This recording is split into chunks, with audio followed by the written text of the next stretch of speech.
Price the lord. ಯೇಸು ಕ್ರಿಸ್ತನ ಅತ್ಯುನ್ನತವಾದಂಥ ಮಧುರವುಳ್ಳ ನಾಮದಲ್ಲಿ ನಿಮ್ಮೆಲ್ಲರಿಗೂ ನಮ್ಮ ಜೀಸಸ್ ಲವ್ಸ್ ಪ್ರೇಯರ್ ಮಿನಿಸ್ಟ್ರೀಸ್ ಮೂಲಕ ವಂದನೆಗಳನ್ನ ಸಲ್ಲಿಸ್ತಾ ಇದ್ದೇನೆ. ಹೇಗಿದ್ದೀರಿ? ಎಲ್ಲರೂ ಕ್ಷೇಮವಾಗಿದ್ದೀರಿ ಎಂಬುದಾಗಿ ನಾನು ನಂಬಿ ದೇವಾದಿ ದೇವರಿಗೆ ನನ್ನ ಮಹಿಮೆಯನ್ನು ಸಲ್ಲಿಸ್ತಾ ಇದ್ದೇನೆ. ಆಮೇನ್, ಹಲ್ಲೆಲೂಯಾ. ದೇವರಿಗೆ ಸ್ತೋತ್ರ. ನಮ್ಮನ್ನು ಬಹಳವಾಗಿ ಪ್ರೀತಿಸ್ತಾ ಇರುವಂಥ ನಮ್ಮ ದೇವರು ಎಷ್ಟು ಅದ್ಭುತವಾಗಿ ನಮ್ಮನ್ನು ಮುನ್ನಡೆಸ್ತಾ ಇದ್ದಾರೆ. ಆಮೇನ್. ಆತನ ಕೃಪೆ, ಆತನ ಪ್ರೀತಿ, ಆತನ ಕನಿಕರ ನಮ್ಮ ಎಷ್ಟೋ ಹೇರಳವಾಗಿದೆ ಪ್ರಿಯರೇ. ಅದಕ್ಕಾಗಿ ದೇವರಿಗೆ ಸ್ತೋತ್ರ. ಹಾಗಿದ್ರೆ ದೇವರು ನಮ್ಮನ್ನು ಪ್ರೀತಿಸಿ ಈ ದಿನ ನಮಗಾಗಿ ಏರ್ಪಡಿಸಿದಂಥ ವಾಗ್ದಾನ ವಾಕ್ಯವನ್ನು ನಾವು ಧ್ಯಾನಿಸೋಣ. ರೋಮಾಪುರದವರಿಗೆ ಬರೆದ ಪತ್ರಿಕೆ 4ನೇ ಅಧ್ಯಾಯ 7ನೇ ವಚನ. ಯಾರ ಅಪರಾಧಗಳು ಪರಿಹಾರವಾಗಿವೆಯೋ, ಯಾರ ಪಾಪಗಳು ಕ್ಷಮಿಸಲ್ಪಟ್ಟಿವೆಯೋ ಅವರೇ ಧನ್ಯರು. ಆಮೇನ್. ನಾವು ಸತ್ಯವೇದದಲ್ಲಿ ಅನೇಕ ಧನ್ಯತೆಗಳನ್ನ ನೋಡ್ತೇವೆ, ಹೌದಾ? ದೇವರು ಈ ಧನ್ಯತೆಗಳ ಕುರಿತಾಗಿ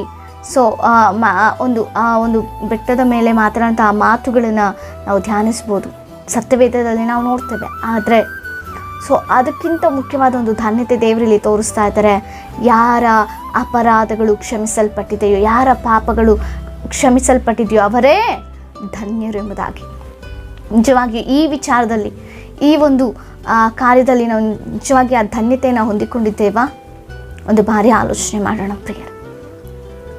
ನಮ್ಮ ಅಪರಾಧಗಳು ಕ್ಷಮಿಸಲ್ಪಟ್ಟಿರಬೇಕು, ನಮ್ಮ ಪಾಪಗಳು ಕ್ಷಮಿಸಲ್ಪಟ್ಟಿರಬೇಕು, ಅವರೇ ಧನ್ಯರು. ಆ ಧನ್ಯತೆ ನಾವು ಹೊಂದಿಕೊಳ್ತೇವೆ. ಅನೇಕ ಸಂದರ್ಭದಲ್ಲಿ ದೇವರು ನಮಗಾಗಿ ಈ ಲೋಕಕ್ಕೆ 2024 ವರ್ಷಗಳ ಹಿಂದೆ ದೀನನಾಗಿ ಬಂದು ಮನುಷ್ಯ ಕುಮಾರನಾಗಿ ಈ ಲೋಕದಲ್ಲಿ 33 ವರ್ಷ ಬದುಕಿ ಮಾನವನು ಪಾಪರಹಿತ ಜೀವಿತವನ್ನು ಜೀವಿಸ್ಬೋದು ಎಂಬುದಾಗಿ ತನ್ನ ಪ್ರವರ್ತನೆಯಿಂದ ಒಂದು ಮಾನವನಾಗಿಯೇ ಒಬ್ಬ ಮನುಷ್ಯನು ಯಾವ ರೀತಿ ಲೋಕದಲ್ಲಿ ಜೀವಿಸ್ತಾರೋ ಅದೇ ರೀತಿಯಾಗಿ 33 ವರ್ಷ ಜೀವಿಸಿ ಬದುಕಿ ಒಂದು ಮಾದರಿಯನ್ನು ತೋರಿಸ್ಕೊಟ್ಟು ಹೋದ್ರು. ಪಾಪವೇ ಇಲ್ಲದಂಥ ಜೀವಿತವನ್ನು ಜೀವಿಸ್ಬೋದು, ಎಸ್.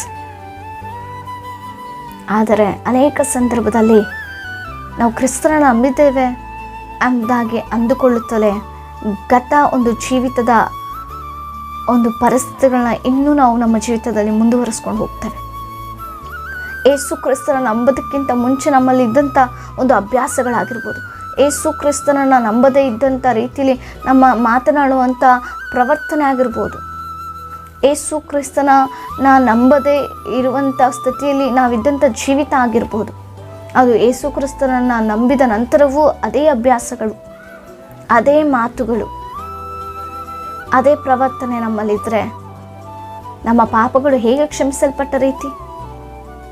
ನಾವು ಯಾಕೆ ಯೇಸು ಕ್ರಿಸ್ತ ನಂಬಿಕೊಳ್ತೇವೆ? ನಮಗಾಗಿ, ನಮ್ಮ ಪಾಪಗಳಿಗಾಗಿ ಕ್ರಿಸ್ತನು ಮರಣಿಸಿ ಶಿಲುಬೆಯಲ್ಲಿ ತನ್ನ ರಕ್ತವನ್ನು ಸುರಿಸಿ ನಮ್ಮ ಪಾಪ ಶಾಪಗಳನ್ನು ನಮ್ಮಿಂದ ತೊಲಗಿಸಲಿಕ್ಕೆ ಆತನು ತನ್ನ ರಕ್ತದಿಂದ ನಮ್ಮನ್ನು ಶುದ್ಧೀಕರಿಸಿ ನಮ್ಮನ್ನು ಪಾಪದಿಂದ ಶಾಪದಿಂದ ನಮ್ಮನ್ನು ಸತ್ತಂಥವರನ್ನಾಗಿ ಮಾಡಲಿಕ್ಕೆ.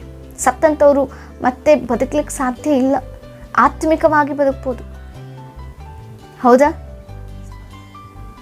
ಆದರೆ ನಮ್ಮ ಪಾಪಗಳು ಸತ್ತಂಥ ರೀತಿಯಲ್ಲಿ ಇರ್ಬೋದು, ಮತ್ತೆ ಜೀವಿಸ್ಬೋದು ನಮ್ಮಲ್ಲಿ ಪ್ರಿಯರೇ. ಗತ ಜೀವನದಲ್ಲಿ ನಾವಿದ್ದಂಥ ಪರಿಸ್ಥಿತಿ ಅದು ಪಾಪದ ಜೀವಿತ. ಏಸು ಕ್ರಿಸ್ತರ ನಂಬಿದ ನಂತರ ನೂತನವಾಗಿ ನಾವು ಮಾರ್ಪಟ್ಟಿದ್ದೇವೆ. ನೂತನ ಜೀವಿತವನ್ನು ಜೀವಿಸಬೇಕು. ನೂತನ ಮಾತುಗಳು, ನೂತನ ನೋಟಗಳು, ನೂತನ ದರ್ಶನಗಳು, ನೂತನ ಪ್ರವರ್ತನೆ ನಮ್ಮಲ್ಲಿ ಬರಬೇಕು. ನಾವು ಪ್ರಯತ್ನ ಪಡಬೇಕು. ಅದು ಕಷ್ಟವೇ, ಆದರೆ ಪ್ರಯತ್ನಿಸುವಾಗ ಪ್ರಾರ್ಥನೆ ಮೂಲಕವಾಗಿ ಪ್ರಯತ್ನಿಸುವಾಗ ಅದು ಖಂಡಿತವಾಗಿ ಅದು ಅಭ್ಯಾಸವಾಗಿ ಬಿಡುತ್ತೆ. ಹಲ್ಲೆಲೂಯಾ. ನಾವು ಅದಕ್ಕೆ ಹೊಂದಿಕೊಳ್ತಾ ಇದ್ರೆ ಅದು ಅಭ್ಯಾಸವಾಗಿಬಿಡುತ್ತೆ ಪ್ರಿಯರೇ. ಕಲಿಯುವಿಕೆಯಲ್ಲಿ ಕಲಿತಾ ಹೋಗಬೇಕು ನಾವು. ಅದೇ ದೇವರು ತಿಳಿಸ್ತಾ ಇದ್ದಾರೆ. ಆದರೆ ನಮ್ಮ ಜೀವನದಲ್ಲಿ ಅನೇಕ ಸಂದರ್ಭದಲ್ಲಿ ಗತ ಒಂದು ಜೀವನದಲ್ಲಿದ್ದಂಥ ದುರಭ್ಯಾಸಗಳಿಂದಲೂ, ದುರಾಲೋಚನೆಗಳಿಂದಲೂ, ದುರ್ಮಾತುಗಳಿಂದಲೂ ಇನ್ನೂ ದೇವರನ್ನ ನಾವು ಪ್ರತಿದಿನ ಶಿಲುಬೆಗೆ ಹಾಕ್ತಾ ಇದ್ದೇವೆ. ಒಂದು ಬಾರಿ ಜ್ಞಾಪಿಸಿಕೊಳ್ಳೋಣ. ಆಲ್ರೆಡಿ ನನ್ನ ದೇವರು ಶಿಲುಬೆಗೆ ಮರಣಿಸಾಯಿತು, ನಮಗಾಗಿ ರಕ್ತವನ್ನು ಸುರಿಸಾಯಿತು, ಮತ್ತೆ ತಿರುಗಿ ಜೀವಿತನಾಗಿ ನಿತ್ಯ ರಾಜ್ಯವನ್ನು ಕೊಟ್ಟಿದ್ದಾರೆ ನಮಗೆ. ಆದರೆ ನಮ್ಮ ಪ್ರವರ್ತನೆಯಿಂದ ಮತ್ತೆ ಮತ್ತೆ ಮತ್ತೆ ಅದನ್ನು ಶಿಲ್ಬೆಗೆ ಹಾಕುವಂಥ ರೀತಿಯಲ್ಲಿ ನಾವಿರಬಾರ್ದು. ಆಮೇಲೆ ನಾವು ಬದಲಾಗಬೇಕು, ನಮ್ಮ ಪ್ರವರ್ತನೆಗಳು ಬದಲಾಗಬೇಕು. ನಮ್ಮ ಮಾತುಗಳು ಬದಲಾಗಬೇಕು.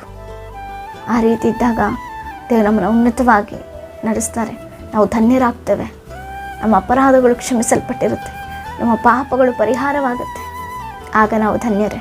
ಆಮೇಲೆ ಆ ಧನ್ಯತೆ ನಾವು ಹೊಂದಿಕೊಳ್ಳೋಣ. ನಮ್ಮಲ್ಲಿ ಏನೇ ಮನುಷ್ಯರಾದಂಥ ನಾವು ಈ ಭಯಂಕರವಾದ ಪಾಪದ ಲೋಕದಲ್ಲಿ ಜೀವಿಸುವಾಗ ಒಂದು ಬಾರಿ ನಾವು ಜಾರಿ ಬೀಳುವುದುಂಟು. ಅದು ಎತ್ತೆಚ್ಚಿಕೊಳ್ಳುವಾಗ, ಅದನ್ನು ತಿಳಿದುಕೊಳ್ಳುವಾಗ, ಅದನ್ನು ಬಿಟ್ಟು ಬಿಡಲಿಕ್ಕೆ ಪ್ರಯತ್ನಿಸುವಾಗ ಖಂಡಿತ ದೇವರು ನಮಗೆ ಸಹಾಯ ಮಾಡ್ತಾರೆ. ನನ್ನ ದೇವರು ಅದೇ ಆಸೆ ಪಡ್ತಾರೆ, ನಮ್ಮ ಮಗಳು ಅದರಿಂದ ದೂರವಾಗಬೇಕೆಂಬುದಾಗಿ. ಆ ಪ್ರಯತ್ನದಲ್ಲಿರುವಾಗ ದೇವರು ನಮ್ಮನ್ನು ಕೈ ಹಿಡಿದು ನಡೆಸ್ತಾರೆ. ಪ್ರಿಯರೇ, ಮೊದಲು ಅದನ್ನು ಬದಲಾಯಿಸಿಕೊಳ್ಬೇಕನ್ನುವಂಥ ಮನಸ್ಸು ಮೊದಲು ನಮ್ಮಲ್ಲಿ ಇರಬೇಕು. ಬದಲಾಯಿಸಿಕೊಳ್ಳೋಣವಾ? ದೇವರಿಗೆ ಏನೆಲ್ಲ ಕಾರ್ಯಗಳು ಇಷ್ಟವಾಗಿದೆಯೋ ಅದನ್ನು ನಮ್ಮನ್ನ ದೂರವಾಗಲಿಕ್ಕೆ ನಮ್ಮನ್ನು ನಾವು ಬದಲಾಯಿಸಿಕೊಳ್ಳೋಣ. ದೇವರ ಸ್ವಗುಣಗಳಾಗಿ ನಾವು ಜೀವಿಸೋಣ. ಆಮೇಲೆ ಆತನ ಮಕ್ಕಳಾಗಿ ಜೀವಿಸೋಣ. ದೇವರು ನಮಗೆ ಒದಗಿಸಿಕೊಟ್ಟಂಥ ಈ ವಾಗ್ದಾನವಾಗಿಗಾಗಿ ದೇವರಿಗೆ ಸ್ತೋತ್ರ. ನಿಮ್ಮ ಏನೇ ವಿಜ್ಞಾಪನೆಗಳಿದ್ರು ನಮಗೆ ತಿಳಿಸಿಕೊಡಿ. ತಿಳಿಸಲಾರದಂಥ ವಿಜ್ಞಾಪನೆಗಳು ಕಮೆಂಟ್ಗಳ ಮೂಲಕ ತಿಳಿಸಲಾಗಲ್ಲ ಅನ್ನುವಂಥ ಪರಿಸ್ಥಿತಿಯಲ್ಲಿ ನೀವಿದ್ದರೆ ನಿಮ್ಮ ನಂಬರ್ನ ನಮಗೆ ಕಮೆಂಟ್ನಲ್ಲಿ ಶೇರ್ ಮಾಡ್ಬೋದು. ನಿಮಗಾಗಿ ನಾವು ಫೋನ್ ಮಾಡಿ ನಿಮ್ಮೊಟ್ಟಿಗೆ ಮಾತನಾಡಿ ನಿಮಗಾಗಿ ನಾವು ಪ್ರಾರ್ಥಿಸುವರಾಗಿದ್ದೇವೆ. ಪ್ರಾರ್ಥನೆ ಮಾಡಿಕೊಳ್ಳೋಣ. ಪರಿಶುದ್ಧನಾದ ದೇವರೇ, ಮಹೋನ್ನತನೇ, ಕೃಪಾಳುವೆ, ನಿನಗೆ ಸ್ತೋತ್ರ. ಅಪ್ಪ, ಕೃಪಾ ಸತ್ಯ ಸಂಪೂರ್ಣನೇ, ನಿನಗೆ ವಂದನೆ. ನಮ್ಮ ಅಪರಾಧಗಳು ಕ್ಷಮಿಸಲ್ಪಟ್ಟು ನಮ್ಮ ಪಾಪಗಳು ಕರ್ತನೆ ಪರಿಹಾರವಾಗಿ ನಾವು ಧನ್ಯರಾಗಲಿಕ್ಕೆ ಸಹಾಯ ಮಾಡಿ. ಯಾರ್ಯಾರು ಇನ್ನೂ ಕರ್ತನೆ ಪಾಪ ಶಾಪಗಳಲ್ಲಿ ಬಂಧಿಸಲ್ಪಟ್ಟರೆ ಅವ್ರನ್ನ ಯೇಸುವಿನ ನಾಮದಲ್ಲಿ ಪಾಯಿನ ರಕ್ತದಿಂದ ಶುದ್ಧೀಕರಿಸಿ ಬಿಡುಗಡೆ ಮಾಡಿ ಎಂಬುದಾಗಿ ಪ್ರಾರ್ಥಿಸಿಕೊಳ್ತಾ ಇದ್ದೇವೆ. ಎಲ್ಲವನ್ನು ಕರಗಳಿಗೆ ಒಪ್ಪಿಸಿಕೊಟ್ಟು ಈ ವಾಗ್ದಾನದ ಮೂಲಕ ನಮ್ಮೆಲ್ಲರನ್ನ ಆಶ್ರಯಿಸಿ ಧನ್ಯರನ್ನಾಗಿ ಮಾಡಿ ಎಂಬುದಾಗಿ ಪ್ರಾರ್ಥಿಸುತ್ತಾ ಯೇಸುವಿನ ನಾಮದಲ್ಲಿ ಬೇಡಿ ಹೊಂದಿದ್ದೇವೆ ಜೀವಳ ಪರಲೋಕದ ತಂದೆಗೆ. ಆಮೇನ್. Praise the lord.